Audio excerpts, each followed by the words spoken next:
Hello, Madridistas and football lovers all over the world. It's still us again, and for another edition of my Real Madrid story.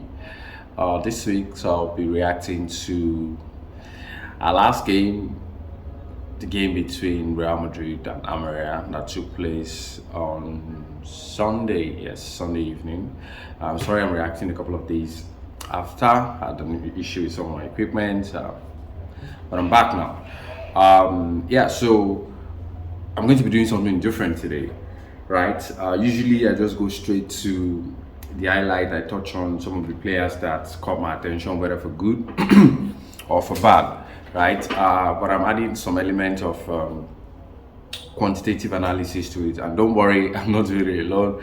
I'm going to be taking a lot of my I'm going to be discussing a lot of my content from what the beautiful guys at whoscored.com has put together, just so you guys can understand. I know there's a lot of controversy about our game. We have enough time to discuss that, or for me to share my feedback on that, and hopefully you share yours as well. So the game ended 3-2 in Real Madrid's favor. Just so you know, within the first 45 minutes, after the first half, we were losing. We're down by 2-0, but then, being a Madridista, especially like the Santiago Bernabeu, you just knew that Remontada was likely going to happen, right? We were terrible in the first half of that game, really, really terrible. But we came back, we came from behind to win 3-2 at the end. Before we get into the controversies, let me just run you through some of the highlights of the game. I found the match report to be quite interesting. Found it to be quite interesting, actually. So on the strength side, right, for both Real Madrid and Almeria, our strength was we were effective. We were creating a lot of goal scoring opportunities, right, especially from the flanks, and that was due to the fact that a lot of our players was going through Vinny's wing. He did his best. We were strong at finishing, at combating, although in the first half we were terrible at creating chances. For Almeria, not so surprisingly, they had more on the strength side, right? They stole the ball more from us. Yeah, I saw that a lot, right? They were effective at creating goal scoring opportunities through balls, yeah? And because we were playing a high line against them, they were in a low block. That's the most effective thing to do for a team that is playing a high line and is not applying as much pressure as they should. We're basically playing like Barcelona against us at the Supercopa final. But anyway, they were also able to create good scoring chances from long shot situations, same from counter attacks, and we're strong at finishing. And I saw a stat that said, their conversion rates compared to the number of chances they created was higher than ours. Theirs was 20%, ours was 16%, right? Our weaknesses were we were caught offside quite often. Almeria were less aggressive, which I don't necessarily agree with because of the maybe they were standalone moments, right, in the game. But no. There were some really terrible calls from the referee in that game. They lost possession often, gave away a lot of free kicks around the box. Let's not talk about our star. We had 18 shots in total, 18 attempts in total, 13 from open play. They had 10 in total, 6 from open play, 4 from set pieces compared to 2 for them. 2 for counter attack. Within that, because we were in a low block, we had no choice, we had no opportunity to counter as much and as often as we would have liked. One penalty that Jude Bellingham really converted. That's our first penalty to be scored in a La Liga game this season. No own goal. Conversion rate, like I mentioned earlier, theirs was 20%, ours 16%. We had 18 shots, converted 3. They had 10, converted 2, right? A lot of their attacks were from the right side, and I've forgotten the name of their striker, this really huge Serbian, like really nice, very strong player. Gave us a lot of problem.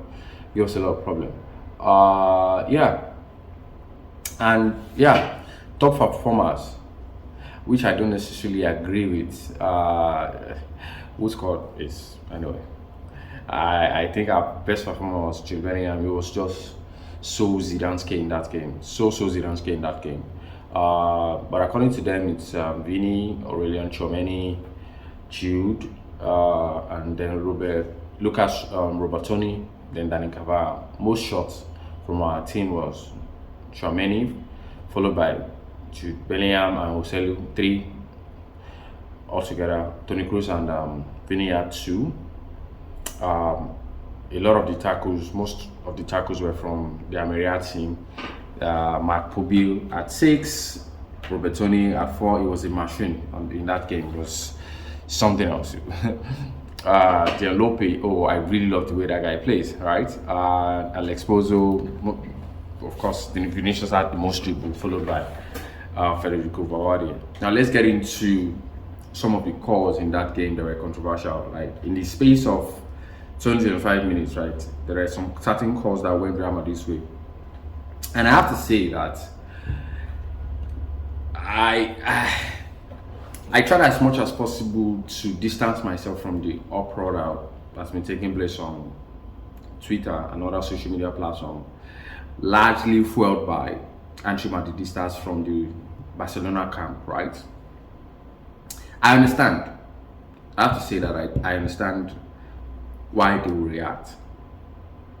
But if we are objectively looking at those calls, you see that they are mostly right, if not all right. And the reason why I say that is this, right? So let's look at the first call, the penalty. I don't remember the player that was standing in front. I was right in front of Joselu that handled the ball, right? But his hand was in an unnatural position, and there is nothing you can tell me that will make me agree that there was a contact from Joselu that affected the way he handled the ball in the box 18, right? And yes, a lot of people want to say right in front, right there in front of them before the ball got to Joselu, right? There was a Rudiger who was literally climbing over an Almeria player, and I do not necessarily agree. And the reason is because Rudiger did jump. Was his hand in a position where it looked like it was impeding the play of the Almeria player? Yes, but sometimes you also have to look at the context.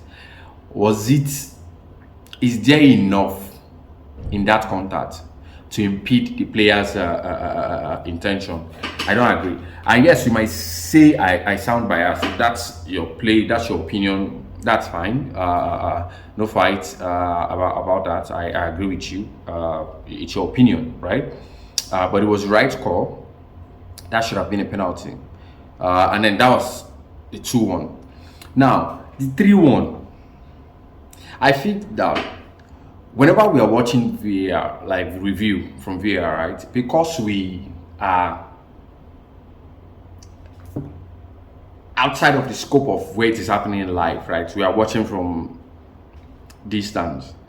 When it is slowed down, people actually assume, oh no, the contact is not much. And I think the referee should have done better in calling that play earlier. If that ball had not gone in, to the point where what's his name would convert it, we would not have had that sort of controversy. It was the right call. There's no debating that. Whether you're a Madridista or not, there is no debating that. It was the right call. In trying to shield the ball, John Lope raised his hand, and he met Jude Bellingham across the face. That's why he went down. The same argument you want to make, say, oh, look at it, right? Don't forget that you're watching a replay that is in slow motion. If you watch the same thing in reverse, you would agree. You would agree that it is the right call for the referee to have made. And I think he should have made that call earlier before that play continued. I believe he should have made that call earlier before the play continued. That's my take anyway. That's my take. And lastly, the Vinicius goal. I had to do. So what the question is, what do we consider a handball, right? And don't get me wrong, it wasn't like the ball landed right on his shoulder, but I was watching a podcast from the Kian Subani podcast, and there's a really strong point that I agree with that was made by Lucas Navarrete, where he said that the force with which that ball went from Vinicius into the net, if it had been with his hand, it would not have had that much force. And I sat down and I thought about it. Like, I tried to look at it objectively, and I really agree. Because if you look at Vinicius, right? So I think the way to even end this argument is the fact that the ball across the line, the goal line technology thing, right? You know, it is not believed that, and this, a lot of people might not necessarily agree with this, but that's what I think. That's what I want to say, and I hope it sheds more light and you see things the way I see it, right? You know, the ball is still considered in play if some part of it has not crossed, if all part of it has not completely crossed the line, it's still considered to be in play. Goal line technology makes us understand that.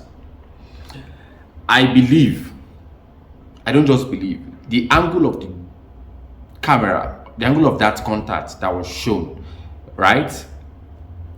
The correct angle of that camera, I believe all angles, not all angles in that review was correct. The angle showed that the ball met Vinicius here,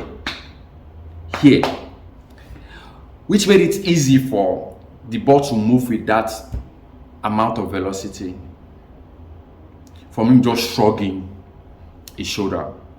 And if you watch Copacabana, like he says, like them playing beach football, this is something they do a lot. Yes, he didn't make the contact here, he made that contact here, but I don't believe that's a handball. And Vinicius was not, he was sandwiching between two players. The fact that he was even able to get that, was even able to make that contact and direct it towards goal, it's amazing. And because of the controversy surrounding the incident, and even surrounding the entire game, especially in the second half, we were not allowed. It's not like anybody's stopping us from doing it anyway. It's just the focus has been on the calls by the referee. Look at that Ceballos incident. We were not allowed to really appreciate how beautiful that goal is. It's a very beautiful goal. It's a goal of the week contender. But because of the terrible calls, like there were, like, in case you people don't understand, right? And the reason why we have this much uproar is because Real Madrid. If it was any other smaller team playing each other in this thing, you will not care this much, right?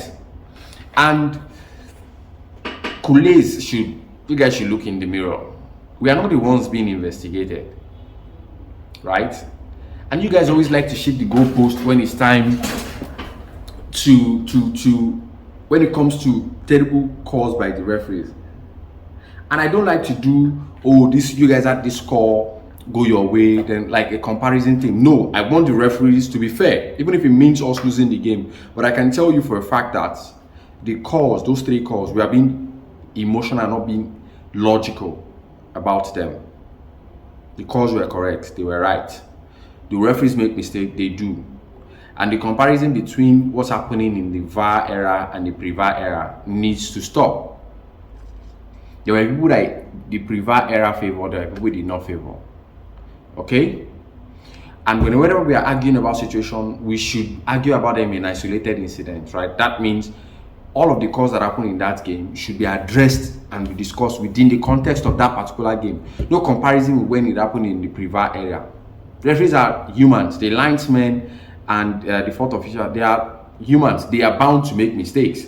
As if favored Real Madrid in the past, yes. As if favored Barcelona in the past, definitely. You'll be lying to yourself if you just lying to yourself if you say that's not the case. You just be lying to yourself. Anyway, that's all I want to say this week. Yes, lastly, uh, Militar has been renewed. His contract has been renewed, and we have the guy for the next couple of years till 2029, which is really good. I'm looking forward to him coming back. We have a game this weekend against Las Palmas, away from home. Hopefully, we win that, and yeah, we win that. And I'm hoping Girona drops points before we meet them. I don't think even if we meet them right now, we'll not win the game, but anyway, I want us to be able to be calm and settled by the time we get into the thick of Champions League proper. Because the game with Leipzig, we're definitely going to win that home and away. Yeah, thank you everyone once again for watching. I can see the increase, however slow it has been. Thank you for liking. Don't forget to like, share, subscribe, and leave comments. Okay, if you don't actually agree with what it is that I said, let me know. Open to have I'm open to having dialoguing with you, to having a conversation with you, and for us to come to some sort of agreement. Most cases, and if we don't, that's fine as well. Once again, don't forget to like, don't forget to share, don't forget to subscribe. Till I come your way again, I remain COS of the Real Madrid story. Hala Madrid.